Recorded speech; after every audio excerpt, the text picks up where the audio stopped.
మన హృదయాన్ని హృదయపూర్వకంగా ఆయన సన్నిధిలో మనం కుమ్మరించుకోవాలి. ఆయన వాక్యాన్ని మన హృదయంలో చేర్చుకోవాలి. అందుకే దావీదు భక్తుడు అంటాడు, నా హృదయంలో వాక్యం ఉంది గనక నేను పాపం చేయను. మన హృదయంలో ఆయన వాక్యానికి చోటు ఇవ్వాలి. అదే విశ్వాసము.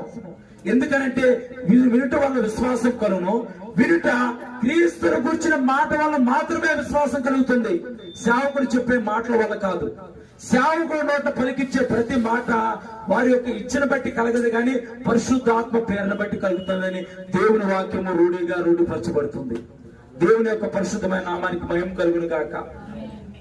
విశ్వాసం అనేది నిరీక్షింపబడే యొక్క నిజ స్వరూపము అదృశ్యమైనవి ఉండటానికి రుజువునైనది.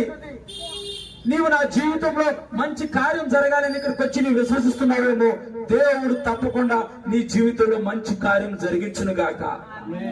ఆయన యందు నీవు విశ్వాసం